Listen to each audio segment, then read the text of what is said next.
today at Les Deux Alpes, and I can tell you what, it's pretty cold and rain is threatening all of the time. And as you know, in the mountains, the weather does change pretty quickly. Now, we're not very far away from Italy. It's the last mountaintop finish of the Tour. All I'll say to Paul Sherwin is Marco Pantani. I have to agree with you, Phil, because this is where he wants to win. He's been here before when the Tour of Italy finished at the top of this climb in 1994. And if he wants to get to the podium in Paris, he's got to do something today. But so too have a number of other riders, not least, of course, Bobby Julich. The weather, Paul, is not really Julich's best, is it? No, Bobby Julich doesn't like this kind of weather. He really likes it when it's much hotter than this. But he's been quite adamant about his tactics. He said this stage he has to go out, put the German under pressure, and he feels that with a strong Cofidis team around him, they can probably do that this afternoon. Cofidis, the #1 team in this Tour, versus Telecom, the most talent-rich team. And away they go in stage 15 out of the host city of the 1968 Winter Olympics. We're up into the French Alps, the finish line at the top of Les Deux Alpes. There are 4 major mountain climbs in the stage, and this is where Pantani, Ullrich, and Julich will go to work. 2 of the climbs are hors categorie, the ultimate classification of difficulty. There's a category 2, and the final climb is category 1. Julich's first opportunity to take time out of Ullrich comes at the summit of the Col de la Croix de Fer, 69 kilometers in. The steepest climb is the 3rd of the day, the Col du Galibier. Ullrich versus Julich to his left. Get used to this sight today. Phil Liggett and Paul Sherwin get us up the first mountain climb. Gentlemen. Well, the Alps are in angry mood, and so too, clearly, Paul, are the Cofidis team, because this is going to be a great day of racing on the climb of the Col de la Croix de Fer. At the moment, Pantani has had a tumble at the back, but he's up and riding. But the pressure being applied by the Cofidis team is breaking this race apart.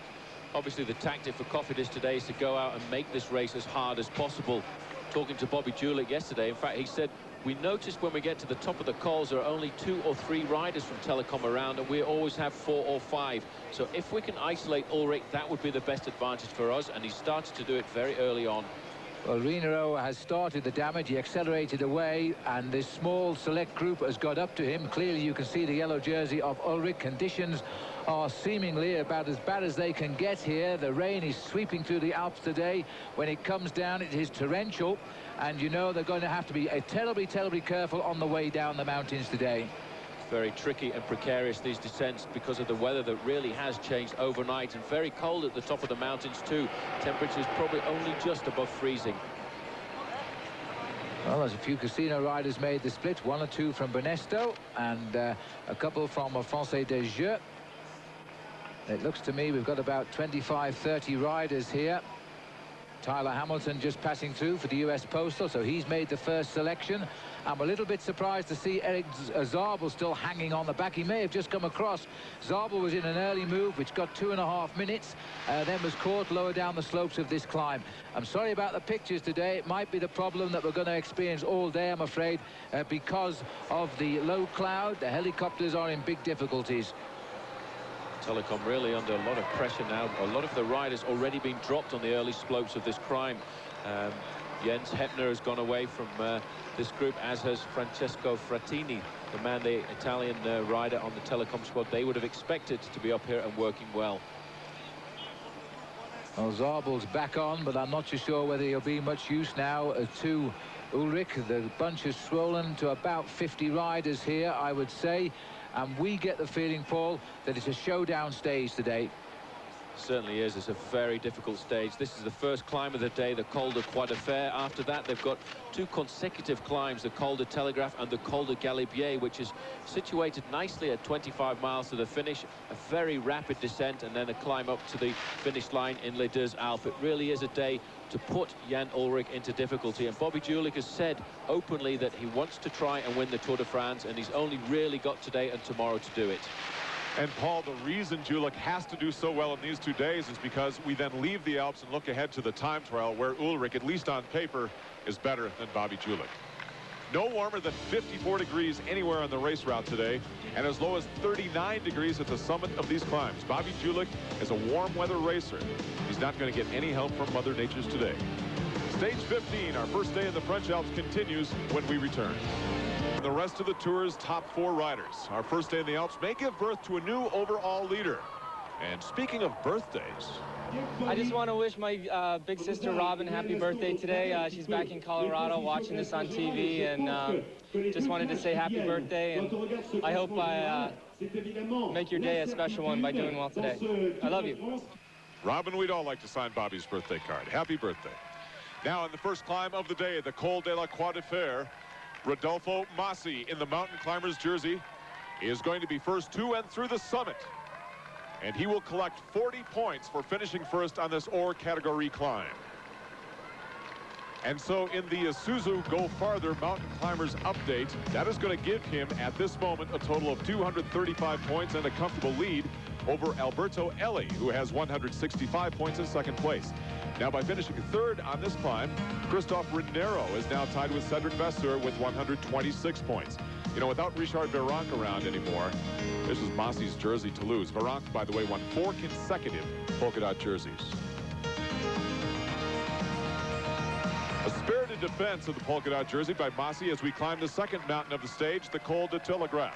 The weather just terrible now, but the riders are doing their best. Well, there's the 1 kilometer board for the Col de Telegraphe, the stepping stone to the Col de Galibier.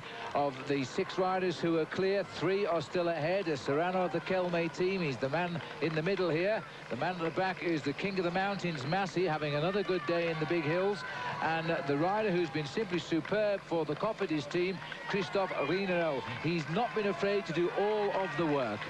He's gone out with a plan. His job today is to try and toughen up the course, try and make the yellow jersey of Jan Ullrich tremble on his shoulders, because Team Cofidis have gone out with this tactic. They want to try and isolate the leader of the Tour so far, and that's exactly what they're doing with all of these attacks. It puts Telecom under pressure. Just 40 miles left to race to the finish. It's raining at the finish. It's raining on the Telegraph. It's raining on the Galibier. It is going to be a dreadful day for the riders. The visibility, too, is coming down and down. And on the Galibier, it's said to be only 50 meters. And as a result of that, all the helicopters are grounded. And the reason we're receiving pictures from out in the mountains there is because a fixed-wing aeroplane is flying overhead at 8,000 meters. Well, this is the main field getting smaller. And Ullrich has defended well so far. He's been under attack. Luc Leblanc has tried to go from him. So too has Jimenez. But so far, he's reacted well, but he's losing his teammates. Just 2 left. Udo Bolt on the front there, followed by Bjarne Riis, and in third place, the yellow jersey. But these men at the front are really setting the race on fire. And these conditions, Phil, it's very rare to see weather like this in the Alps. Yeah, especially after yesterday when it was an absolute scorcher. And today it is, well, pretty bad. And the riders having to be very careful on the descents because it's glacial. Laurent Jalabert, who has been dropped by the Ullrich group now. He was very lucky not to crash coming down the Col de la Croix de Fer, where he had to take his foot off the pedal and correct his slide as he went around a right-hand bend. Here's the main field. They are now at 1 kilometer from the summit, so they're the best part of a kilometer behind the 3 front runners. We've still got a few riders, or a couple of riders from that leading group in between. They're on the way back now. And we haven't seen Marco Pantani, who fell on the ascent of the Col de la Croix de Fer. But we think he is in the Ullrich group as Massi goes away to get his second maximum points of the day. Phil, over the top of the Telegraph, the least difficult of the 4 climbs today. 2 minutes 48 seconds behind the main field, and Pantani is in this group with Ullrich and Bjarne Riis that you see there on the other telecoms. He was uninjured in that crash he had on the ascent and continues in the peloton. More in a moment. Weather ahead in today's stage 15. The descents off these mountains are just as, if not more significant than the climbs. A turn they would take at 45 miles per hour on a dry day. Today they'll take it 20. Cofidis really blew apart Telecom's game plan in this Julich versus Ullrich scenario. He and his partners have a 3-minute lead now on the field, where we find Bjarne Riis and the Pirate. And there's our first chance to see Marco Pantani on the far right. We were a bit worried he hadn't come back into this group from the crash. We've been hiding for about an hour and a half, and now he's beginning to keep a closer eye on the front line of the bunch here, because we're now on the big daddy of them all, the Col de Galibier. It's still a long, long way to the summit, but right now, Marco, I think, is getting itchy feet. This is his terrain, this is his course. You know, he knows that Italy's not too far away, and he would like to get another stage victory, especially one today to the top of the Deux Alpes, because really it's right within his kind of feelings. Thierry Bourguignon, who was the originator of the six-man breakaway, now falling steadily back from the lead. He'll be picked up shortly by the main field. They still have 10 kilometers to climb on the Galibier, as again Luc Leblanc has launched an attack. Now this is what he did earlier on the Telegraph. They brought him back. He's going again. He's been very active since the start of the first climbs. He wants to try and go clear. He knows it's a chance for him today to move himself up in the overall standings. He is lying 6th overall, but you can see immediately there was a reaction from the Cofidis rider, Roland Meyer. Now he's come up there, and again, Team Telecom really having to pull the stops out. This time it's Bjarne Riis himself closing them down. Well, Riis looking good there this time as he comes across on the back wheel of Roland Meyer. And looking fair, but the gap is, I wonder if the elastic is stretching here, because in fact Bjarne Riis has pulled out of it, hasn't he? That was Udo Bolts. In fact, Bjarne Riis is still there. Bolts just could not keep the wheel any longer. He had to sit up. He's going to go right back to the group and hope that he can tag on the back, because he knows his leader, Jan Ullrich, is going to need some help towards the end of this stage. Well, this is yet another attack against Jan Ullrich, and is coming from Luc Leblanc, 6th overall in the Tour de France. The Telecoms are just about lassoing him here, but the people are thinning out at the back of this line. We're losing 1 or 2 more riders now from the main body of the race. Riders definitely not scared to attack this afternoon. This is a very tough stage, made even more difficult by the weather conditions. It's around about 4 degrees Celsius over the top of the Galibier. That really will make it freezing on the descent. Now, only one teammate remains with Jan Ullrich. That's Bjarne Riis, and that is a real good teammate to have. But Riis has looked in difficulty himself on several occasions. Well, look at this. Escartine is going on the far left of our picture now. And this is interesting because Bogart is also, he's dropped back into the group, and Escartine going alone. And again, Bjarne Riis, Paul, is looking like the man to bring him back. I've never seen so many attacks come against a yellow jersey in the mountains. No. Now Escartine from Kelme is deciding to go, but still, all of the time, Bobby Julich has been waiting. He's been biding his time, sitting there in about 5th position there, keeping an eye on the yellow jersey, leaving the Telecom riders to respond to all of the attacks. Now, certainly, he must be in good shape, and he must try and attack himself a little bit later on if he still has a desire to win this Tour de France. So Escartine has been brought back, but they're not going to give up, are they? They're going to go again now. This is a Casino rider, is it? Luc Leblanc once again. This man has been so aggressive in all of this chaos. Tyler Hamilton has been brought back into the main group, but Luc Leblanc today riding what might be one of his last Tour de France's, but he certainly wants to go out in glory, because he's put the hammer down several times, and again, now it's going to have to be the man, Bjarne Riis, to pull it all back. Well, I make this the 4th time in 2 mountains now. Leblanc has tried to break the spirit of the Telecom. He has a tremendously big heart, Luc Leblanc, former world champion. Will not stop trying, that is for sure. And this time, he may have started to stretch the elastic. He's opened the gap just a little bit there. In fact, he's starting to pull back 1 or 2 riders. There's Thierry Gouvenou just in front of him. Let's not forget there's still a big battle, because 2 other riders way up the road, and that is Rodolfo Massi and Christophe Rinero. They're doing a great ride, and it's all going to be a platform for an attack, for a later real assault by the Cofidis team. Now, Luc Leblanc, 6th overall, is looking for about 4 minutes, isn't he, Paul? 4 minutes, 16 seconds. And as the big Matt rider gets pulled back into the bunch, Luc Leblanc is going forward. Another attack coming from the front of the main field. In fact, Fernando Escartine has gone once more, and this time he's joined by Bogart. This man is lying in 5th place in the overall standing, so really everybody is throwing what they can at Jan Ullrich this afternoon.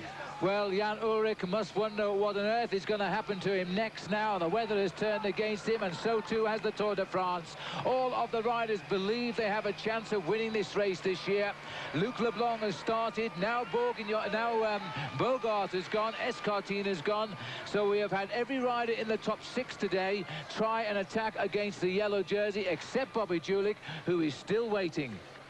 Phil, what a moment this is. These riders are no longer intimidated by Telecom. For the first time in 3 years, since Riis won in '96 and Ullrich won last year, we've got major attacks on the yellow jersey. And here comes Bobby Julich. To the finish now, Rodolfo Massi, the current king of the mountains, is following Christophe Rinero of Cofidis, who is making life miserable for Telecom. His 3-minute lead makes it impossible for Ullrich's team to control this race. Well, Jan Ullrich, you still have to remember, this man is defending so well. He looks so good. We know he's so strong, but they are going to keep hitting him every chance they get at the moment. Bobby Julich sitting in second position there, looking very relaxed and very calm. He's obviously waiting for the steepest part of this climb. The last 5 kilometers of the Col de Galibier are very difficult indeed. And then it's a big plunge down into the valley below and the final climb up to the Deux Alpes. But you know, Bobby Julich must certainly be thinking now about trying to attack the yellow jersey of Jan Ullrich. Well, the telecoms have been disconnected now. Ullrich is on his own and has put up an acceleration. Julich was straight there. So Ullrich has said, I've got to get back in touch with Leblanc and Bogart, and Ullrich's hooked up, and so too Pantani coming across. So very shortly, the top 5 men in the Tour de France, with the exception of Laurent Jalabert, are going to be on the road in the lead.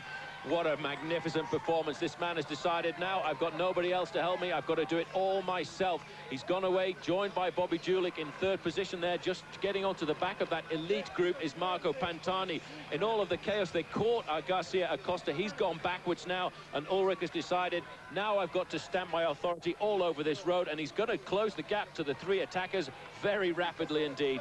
Well, if he wins this Tour de France next Sunday, he'll certainly be the best man in the Tour, and nobody can deny that now. He is left alone now. Julich is probably best placed to attack him next because he's come across without any waste of energy. There is Marco Pantani. Di Grande, I think, has also come over the gap, just latched onto the back. This new revelation from the Mappé team. Escartine looks over, now takes a double take. He's just seen the maillot jaune is behind. Where did you come from? He probably said he could not believe that. The last time they looked round, there was a gap of around about 100 meters, and then Jan Ullrich decided, I'm the man with the power, and I can show you just exactly what I'm going to do. Ullrich, Julich, and Pantani is now taking a flyer. Phil? Well, now Pantani is making his move. He's the man that hasn't attacked but followed. Now he's seen everybody attack and attack and attack. He's gone, and you know what? He's waiting for Luc Leblanc. He's seen Leblanc come after him. I wonder if they had a chat. He looked over his shoulder to see who was going to react to this attack. He realizes from the top of the Galibier there's an awful long way to the bottom of the final climb. He saw it was Luc Leblanc and realized he needed an ally. But this is really going to put the cat amongst the pigeons, because the pirate has decided now enough is enough. I've let the lesser fish attack. This is how the attack took place. Marco Pantani perfectly poised. A little flick from Ullrich, but he had no sure resistance at all. But Luc Leblanc, I make it attack number 6 for him as he counters the move. This must be the best day Luc Leblanc's had in the Tour de France in the last 4 or 5 years. Now, that was a strange move of Marco Pantani's, looking over to see just exactly who was going to come with him. But let's not forget, Phil, when they get to the top of this climb, they still have around about 40 kilometers still to go to the finish, so he wants some help. As Pantani is lifting his accelerations again. That'll be Escartine up front now, Paul. He's bringing him back into the fold. Luc Leblanc couldn't stay with him. Look at that. It's almost 100 meters in 1 kilometer he's taken out of the rest. This man pulled back 3 minutes in the Pyrenees on Jan Ullrich, and today he needs to pull back 3 minutes again if he's got any chance of winning the Tour de France. Immediately he's pulled back Fernando Escartine, and I'm pretty sure he's going to go straight by him. Paul, Marco Pantani launching his assault on this mountain, and perhaps the yellow jersey. To the highest point in this year's Tour, Marco Pantani has just left his signature on the other 2 leaders. Julich, like Ullrich, have always been worried about Marco Pantani. They had reason to be. They are 1,000 meters from the summit now, and Pantani must be virtually under the banner because he's over 2 minutes ahead of them, and the banner, I think, just around the corner, Paul. The banner is going to be round this left-hand bend here. Marco Pantani, the crowd are going absolutely wild, and he still has the energy to keep getting out of the saddle and keep accelerating. Once he goes over the top, though, he's got a very long descent down into the valley below. So Pantani blazes a trail to the public here, but once he is at the top, he has, as you say, a very long descent of some 30 or 40 kilometers to the valley, and then the climb up to the finish of just a few kilometers. He's had an ideal Tour de France, but look at that face, pure concentration. He knows he's got a job in hand now. It's 146 kilometers covered at the top of this climb and 189 kilometers at the finish line. For Marco Pantani, this is the first major points he's got in the King of the Mountains competition, but he's thinking of a goal much bigger than that. Well, if we're talking miles, it sounds closer to the finish. He's about 26 miles to race and 1 hill to come, and he's not going to worry about that. He's also a great descender, Pantani. So once he's got his wet wear on, although he must be absolutely soaking by now.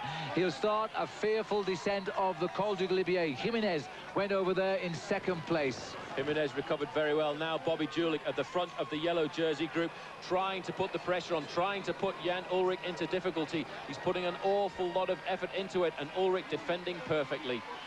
Well, Ulrich's got to be worried now, because he will know soon that Pantani has got more than 2 minutes on him. If he's still clear at the base of the climb up to the finish, he could build on that. He could be in yellow. But for Pantani, of course, knowing... And what's happened here? He stopped, Phil. The reason he stopped is, in fact, he wants to put his racing cape on. He doesn't want to put it on the descent riding along, because that would have been too dangerous. But he wants to keep himself warm, and the man who's just gone by him there was, in fact, Jimenez. The two riders together at the front now. A sensible move by Pantani. Well, we're on the way down with Marco Pantani now, and Renaro has rejoined them, and so too has Jimenez. So Marco Pantani, who slipped off of his bike on the Col de la Croix de Fer, remounted and caught the leaders, is now clearly in the lead. And somebody has gone round the back of the vehicle here, as we wait to see who it is. I think it's Bobby Julich.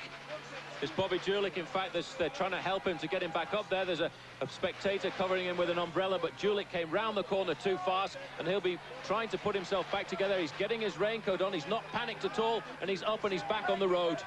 Well, this is an incredible day in the Tour de France. Julich now has to chase Jan Ullrich down the mountain, while they all have to chase. Here's the accident in slow motion here. Julich slammed the brakes on. Ullrich was almost in trouble too. Ullrich took a very bad line around that corner as well there, but now Bobby Julich is going to be quite scared on the descent. A crash like that and you lose all of your nerve, and what he's got to do now is recover that nerve and get himself back on track. He's got to pull himself back to the yellow jersey of Jan Ullrich.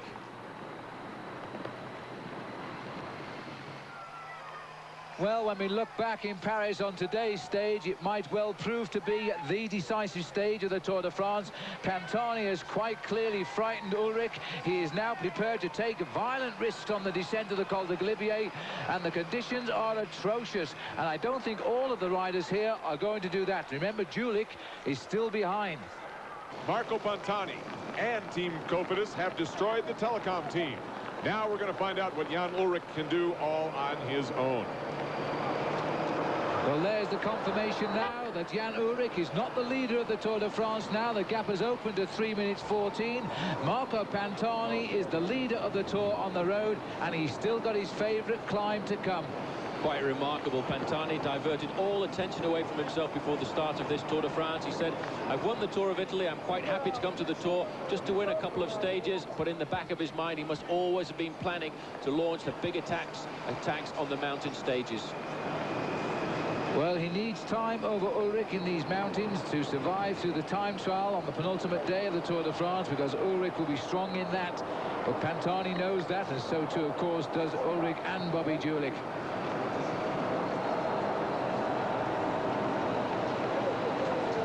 This is the breakaway group. Still Christophe Renaro at the back, who's ridden such a marvellous stage. And now what's happening here? There's a problem with Ullrich. I think it may well be he's got a flat tyre there, because his hand went up in the air and he's looking for his team car. The team car's going to stop, and it could be a very dramatic moment for Jan Ullrich. Well, Jan Ullrich appears to have punctured almost at the same time that we were told the yellow jersey was now passing the Pantani. This is an absolutely incredible day of racing. All of the cars have the headlights on.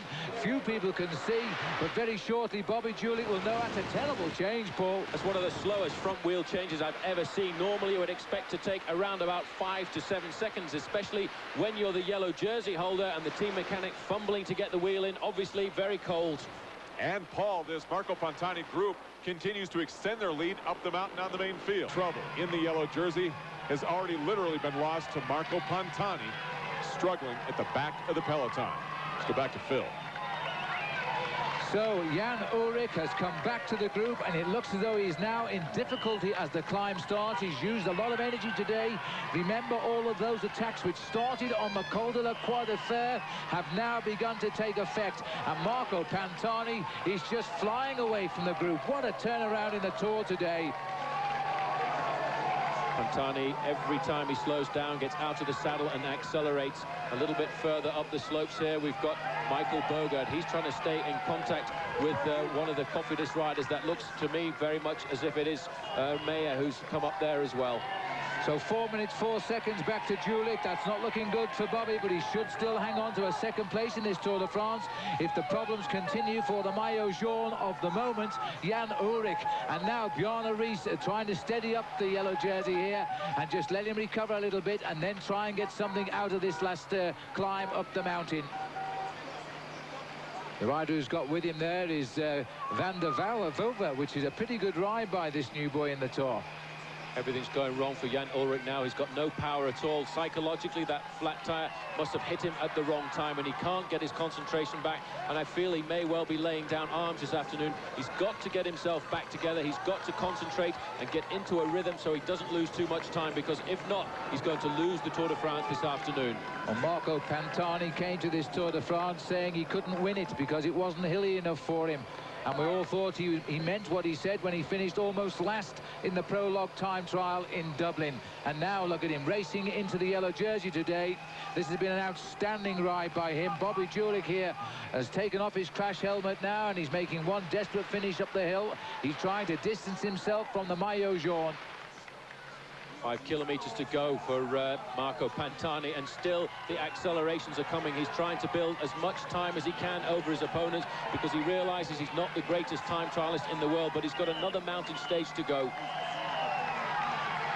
Massive, massive crowd all the way up this climb now, despite the weather today. The crowds have gone out onto the mountains and they've witnessed something very, very special indeed. But look at the speed here of the yellow jersey, Jan Ullrich. I think he's just hoping this race simply just finishes now. Here comes Riis. Riis is trying to fight his way back up to the wheel of Jan Ullrich. He knows how to help him psychologically. He'll be able to give him a few words of advice because he's been in this kind of situation himself. But they can't do anything to slow down the onward progress of Marco Pantani. Italian flags wave all the way up the climb here to Les Deux Alpes. Pantani keeps getting out of the saddle to keep up his speed. This will be a third time in a Tour de France. He'll have won 2 stages, and there's no doubt at least about that. But his time gap at the top, that will be crucial, not just to take the yellow jersey, but once we see how big the gap is, if he does take it, then he'll know if he can actually ride on to win this Tour. And a very hard day in store for everyone tomorrow as well, because although the race finishes down the valley in Albertville, there's a very big climb, the Col de la Madeleine, to get there. Now, joining Bobby Julich, he seems to have got into a very good rhythm here. He realizes he too has got to try and nail back some time on Marco Pantani, because if he can stay within a reasonable amount of time, he still has a great chance to challenge for the overall victory in this Tour de France. And it looks here, in fact, as though Ullrich is slowly coming to the tail of this line. He is not enjoying the climb even now. In fact, it looks as though the gap is opening. The maillot jaune, I think, has hit the wall. He's cracked, Phil. He's absolutely and utterly cracked. Look at Bjarne Riis now. He's seen that. He's slowing down, waiting for him. He's going to try and coax him, try to encourage him. He's blown up completely. A lot to do with the weather, I would think, and also the fact that he had that flat tire at a very inopportune moment. Psychologically, he's throwing the Tour de France away this afternoon. He's got to try and recover, pull himself back, get some control and keep his speed at least good enough not to lose too much time on Marco Pantani. Well, Jan Ullrich really looks such a solid leader of this Tour de France, but they hit him one-on-one throughout the day, the weather included, and the result is now that Jan Ullrich may even fall away from even 3rd overall in the Tour tonight, and that was unthinkable before the start. An odds-on favourite to win the Tour de France. It's not looking too good for him now. Marco Pantani about to go under the 2 kilometres to the summit banner.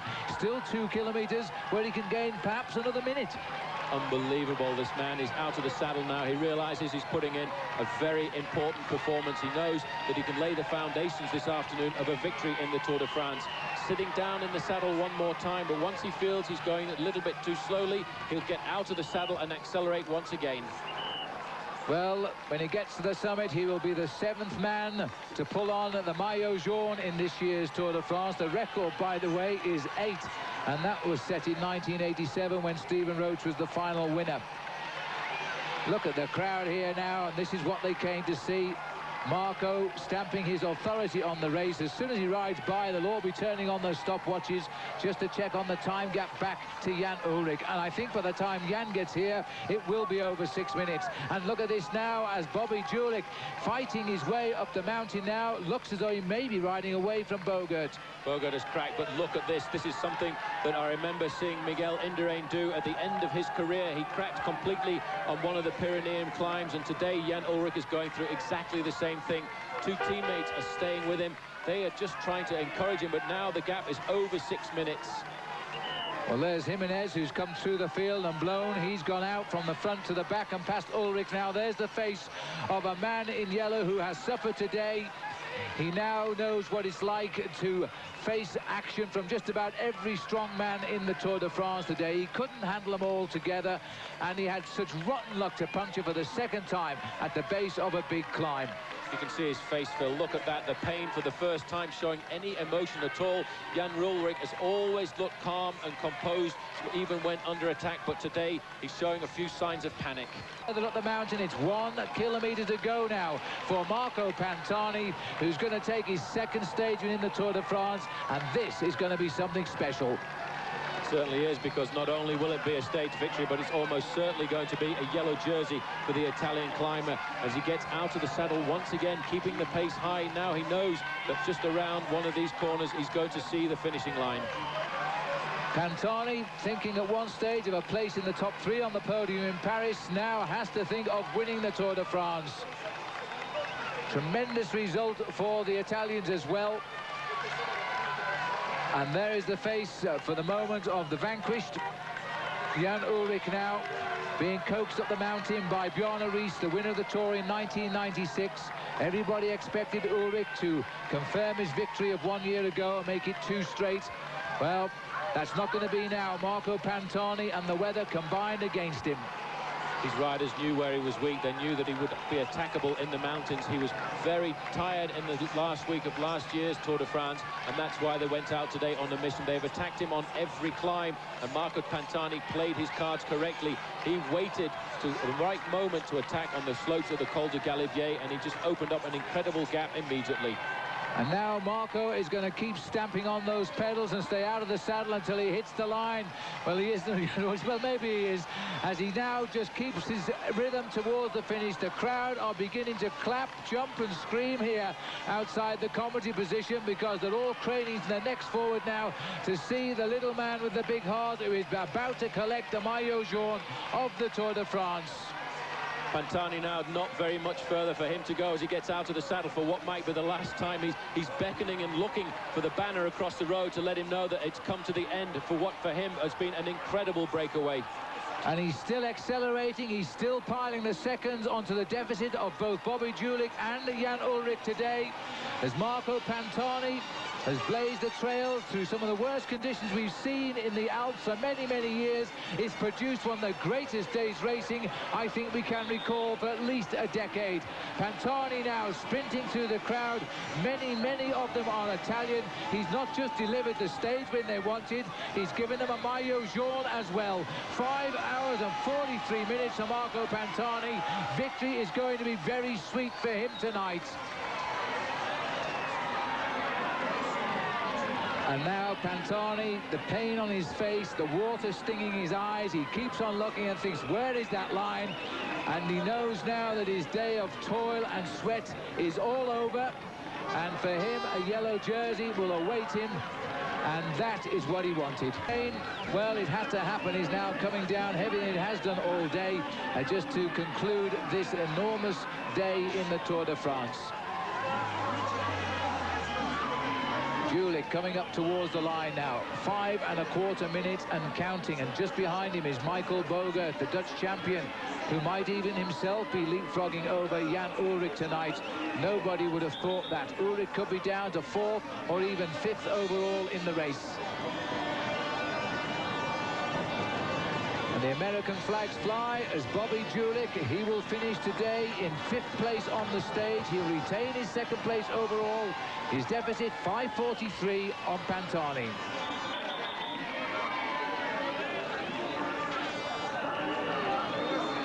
So Bobby Julich at least will retain his second place overall in the Tour de France, but this man is going to plummet down the yellow jersey classification.